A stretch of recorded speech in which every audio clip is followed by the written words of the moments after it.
Salut tout le monde, c'est Dan175 de la chaîne MyFortniteIs. Aujourd'hui, je vais vous faire part de ma théorie sur le chapitre 2 de notre jeu préféré. Alors installez-vous bien et écoutez attentivement parce que cette vidéo risque d'être un peu compliquée. Pour commencer, dans ce deuxième chapitre de Fortnite, la carte de la saison 1 n'est pas la même que celle de la saison 2. À vrai dire, elles ne sont même pas dans la même réalité. Laissez-moi m'expliquer. La saison 1 nous a été présentée comme ceci. Nous arrivons sur une nouvelle map sur laquelle il y a deux équipes rivales, les Alters et les Égaux, ou le Géo. Il s'agit en réalité d'une entreprise dont le but nous était encore inconnu. Nous ne connaissions qu'une seule chose à ce moment-là, les Alters nous semblent être les méchants, et les Égaux semblent être les gentils, par opposition aux complémentarités déduites de leur nom tiré du latin, Alter Ego, voulant dire l'autre moi. Dans la saison 2, le même schéma se répète sur la map, deux équipes rivales, Ombre et Fantôme. Nous pouvons rapprocher les Alters des Ombres et le Géo des Fantômes, de par leur logo similaire. Et si la map de la saison 2 était en réalité une vraie simulation? J'insiste sur le mot vrai car il ne s'agit pas d'une simulation sur une machine, mais plutôt d'un univers vierge utilisé et aménagé pour pouvoir tester les propriétés de la tempête, du cube et de mieux comprendre les lois de la physique. Si c'est le cas, cela voudrait dire que les fantômes sont bel et bien de la même équipe que le Géo, mais que celui-ci est réel tandis que les fantômes sont simulés. Il en va de même pour les Alters et les Ombres. Les noms choisis pour les équipes en saison 2 vont d'ailleurs dans ce sens. Ombre et fantômes faisant allusion à des entités immatérielles. Et si les fantômes n'étaient même pas au courant qu'ils sont simulés? Laissez-moi m'expliquer. Mettez-vous à la place de quelqu'un qui aurait créé une simulation réelle, dans laquelle il y a des intelligences qui pourraient potentiellement tenter de sortir de la simulation ou d'en utiliser les failles pour leur propre intérêt.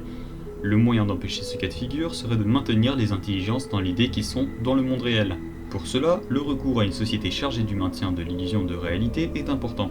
Il faut noter que les personnes chargées du maintien de l'ordre pourraient elles aussi être tentées de s'échapper de la simulation si elles étaient au courant que c'en était une.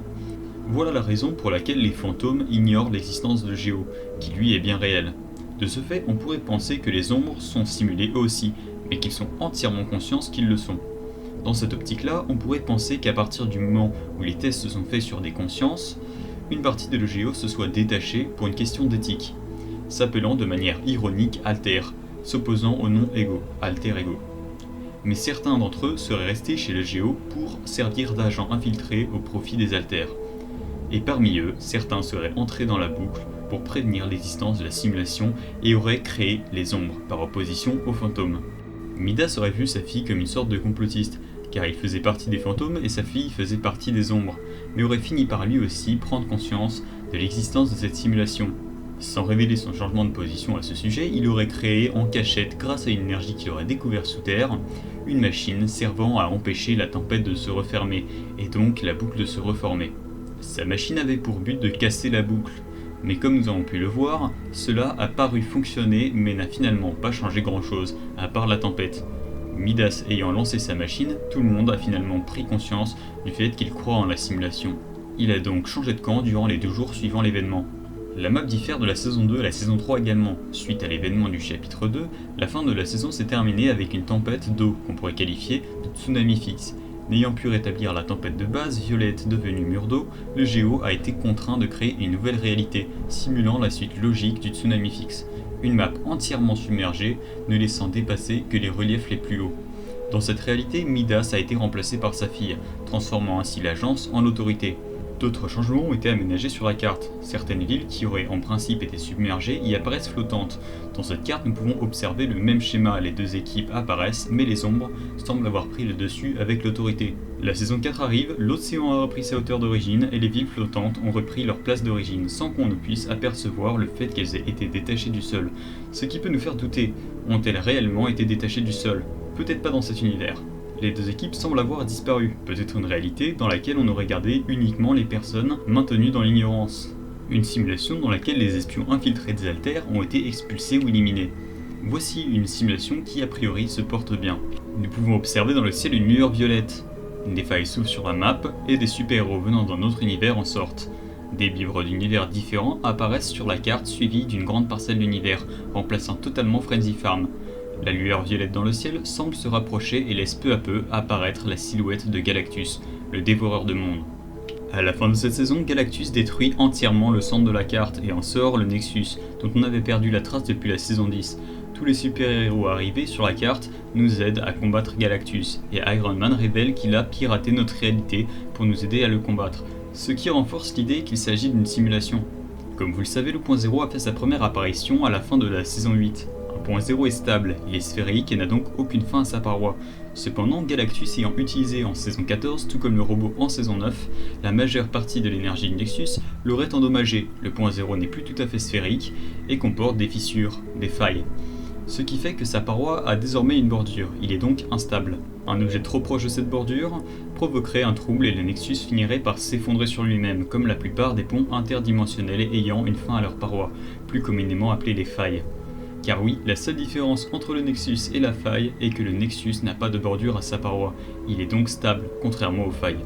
Si ma logique est bonne concernant les failles et le point zéro, il existe alors d'autres formes de Nexus, en forme torique ou en bouteille de Klein. Le point zéro n'est qu'une paroi, une interface entre deux univers. Plus de chaque univers, l'autre univers semble comprimé dans le point zéro sphérique. Au fur et à mesure que l'on se rapproche du point zéro, sa courbure semble disparaître. Le point zéro semble grandir, jusqu'au moment où on bascule de l'autre côté. À ce moment-là, les perceptions s'inversent. Comme le montre cet extrait, de même pour la faille, tout objet entrant dedans semble rétrécir et un objet semblant trop grand pour y pénétrer y entre malgré tout. On observe ici que le géo a la capacité de changer la destination d'un point zéro ou d'une faille grâce à ce qui semble être l'énergie du cube. Le géo sait voyager entre les univers et utilise un appareil pour générer des failles, mais la technologie utilisant une partie du point zéro pour changer la destination l'endommage. Depuis que celui-ci a trop été endommagé, les destinations ne semblent pas être changées de façon homogène sur la surface du point zéro, et des fuites de portails entre les univers semblent se créer à chaque changement de destination. Si le point zéro s'effondre, les différents univers peuvent finir par fusionner, ce qui entraînerait une sorte de superposition de tous les univers, les rendant impossibles. Si on a un arbre dans un univers et un rocher aux mêmes coordonnées que cet arbre, dans un autre, la superposition des deux objets provoquerait une fusion qui mettrait en péril la persistance des deux objets. Il en va de même pour tout ce qui existe dans ces deux univers, par collision ou par fusion d'objets. La saison 5 arrive et les passerelles de monde ont disparu et laissent réapparaître Frenzy Farm, le verger et le reste qui avaient été enfouis sous la grosse passerelle de monde ou avaient été abîmés par les petites. Là encore, aucune trace de ces dommages. Frenzy Farm et le verger sont intacts alors qu'à la place il aurait dû avoir un énorme cratère et la grande trace à côté de Weeping Woods a complètement disparu. C'est donc soit un nouvel univers, soit un ancien qui aurait été réutilisé. Cette saison nous a été présentée par une cinématique dans laquelle Jonesy semble parler à sa supérieure, qui lui donne des instructions et lui demande de ne surtout pas attirer l'attention des 7. Problème, Jonesy est déjà parti à ce moment-là. Dans ce trailer, Jonesy arrive dans une énorme salle qui ressemble énormément à la salle du pass de combat de la saison 2. Mais des différences sont notables. Les deux sont sous terre mais celle-ci n'a aucun mur et laisse apparaître la roche. Elle comporte également un énorme trou au milieu, et le point de vue nous laisse voir le plafond de celle-ci. Nous pouvons voir que la salle est sous l'eau, ce qui peut laisser croire que la machine de Midas a pu affecter plusieurs univers, et que le géo a été contraint de recréer un nouvel univers qui n'est pas submergé pour réparer les bêtises de Midas. Des panneaux articulés semblant être faits de la même matière que le cube sont dirigés vers le centre de la salle. Sur la nouvelle carte, tout le centre a été remplacé par un désert jonché de cristaux violets, semblant eux aussi constitués de la même matière que le cube. Comme nous avons pu le voir, Kevin le cube est soluble dans l'eau. En saison 6, il s'est dangereusement rapproché de Loot Lake puis s'y est dissous. Si les panneaux dans la salle du trailer étaient faits de la même matière que le cube, la vapeur présente dans la salle aurait pu se condenser sur leur surface et entraîner de petites gouttelettes glissant à terre, ce qui expliquerait la formation de nombreux cristaux sur le sol. Nous pouvons aussi voir que le trou n'a pas été creusé par l'humain mais a été forcé. Peut-être qu'au moment où Midas a utilisé l'énergie du Nexus, ou peut-être quand Galactus a sorti le point zéro du sol, il a été décalé dans les autres univers qui y étaient connectés. Celui-ci serait entré en contact avec le sol, et aurait emporté toute la matière dans l'autre univers, en un amas de fines poussières s'apparentant à du sable. Les poussières de cristaux au sol, en contact avec l'humidité ambiante, auraient formé de gros cristaux dans le désert. Tentons maintenant d'expliquer ce qu'est le cube. Le cube a fait sa première apparition le 24 août 2018 près de Paradise Palm. Et à vrai dire, on ne savait pas vraiment ce que c'était. Pour ceux qui ne connaîtraient pas la théorie du fonctionnalisme, il s'agit d'une théorie stipulant que la pensée émerge des calculs réalisés par le cerveau. Si cette théorie s'avérait être juste, le fait de cibler un cerveau reviendrait à créer une conscience. Voyons maintenant le cube comme un amas de petits cristaux, utilisant une énergie inconnue et capable d'interagir les uns avec les autres à la façon de neurones. Le cube semble être un gros cristal d'où émanerait une conscience. Cela expliquerait comment il s'est déplacé en chapitre 1 sur la carte. Le cube est donc une conscience extradimensionnelle, ou du moins extraterrestre. Il semble avoir de nombreuses propriétés, comme le fait de pouvoir repousser tout objet entrant en contact avec lui, et ce, quelle que soit la force exercée sur lui par cet objet. Ou encore le fait de pouvoir changer la destination d'un pont interdimensionnel. Dans le trailer de cette saison 5, dans les couloirs, durant la panique, nous avons pu apercevoir des personnes en train de courir. Il s'avère que des personnes habillées exactement de la même manière sont apparues sur la carte habituelle. Il s'agit des gardes de l'Institut Onirique, qui portent aussi le nom de gardes de l'ordre imaginé. Ils semblent être chargés de la même tâche que les fantômes en saison 2, à la seule différence qu'ils sont conscients d'être dans la simulation, et ils viennent du monde réel.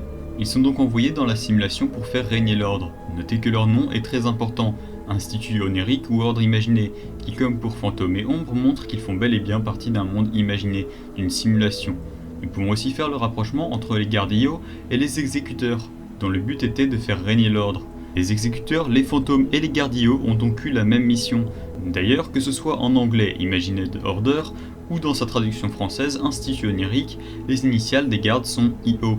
Et je ne pense pas que ce soit le fait du hasard. Ces deux lettres peuvent évoquer le 1 et le 0 du langage binaire, ce qui renforce encore plus l'idée qu'il s'agit d'une simulation. Comme vous avez pu le constater, ce trailer de la saison 5 est très riche d'informations. Dès la 10e seconde du trailer, John Z dit une phrase excessivement importante. Allez, moi qui espérais ne plus voir d'image de moi à l'intérieur de la boucle. Ce qui pourrait signifier qu'à chaque fois que l'on rentre dans la boucle, une image, un double de nous, apparaît. Mais la phrase est encore plus explicite en anglais puisqu'il dit qu'une nouvelle copie de lui dans la boucle est la dernière chose dont ils ont besoin. Come on. Last thing we need is another snapshot of me inside the loop. Snapshot en informatique signifie la sauvegarde d'un système à un instant donné. À chaque fois que John Z entre dans la boucle, il génère ainsi une sauvegarde de lui-même, un double instantané, ce qui expliquerait pourquoi il existe plusieurs versions de chaque personnage. Une des versions de John Z les plus importantes est un des premiers John Z du bunker. Quand on lui parle, il nous révèle que nous sommes dans une boucle temporelle et que sa mission consistait à y entrer, et qu'il existe un moyen d'en sortir. Ce moyen consisterait à utiliser les vannes de rétablissement. Ma théorie est que si on rétablit un coéquipier juste avant la fin de la boucle, son rétablissement se fera à la boucle suivante. Il ne sera donc pas affecté par la réinitialisation de celle-ci, ou alors son rétablissement se fera pendant la réinitialisation, ce qui lui permettra d'en sortir.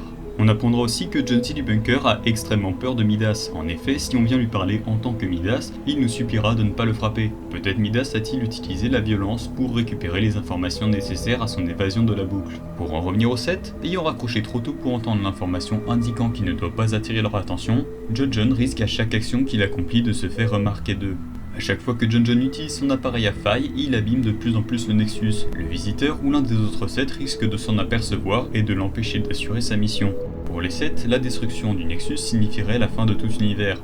Je pense que l'intrigue de cette saison, contrairement aux autres, s'étendra sur la saison suivante. Pour ma part, je pense que les fuites sortant du Nexus vont apporter des objets ou des vides de leurs univers sur la carte. Pour s'en assurer, je vous donne rendez-vous à la saison 6. Merci d'être resté jusqu'à la fin de cette vidéo, n'hésite pas à mettre le pouce bleu de ton choix, et si tu as mis celui qui est bleu et qui est en l'air, n'hésite pas à t'abonner. Sur ce, je vous dis salut, et comme un grand sage l'aurait dit... Je vous emmerde et je rentre à ma maison.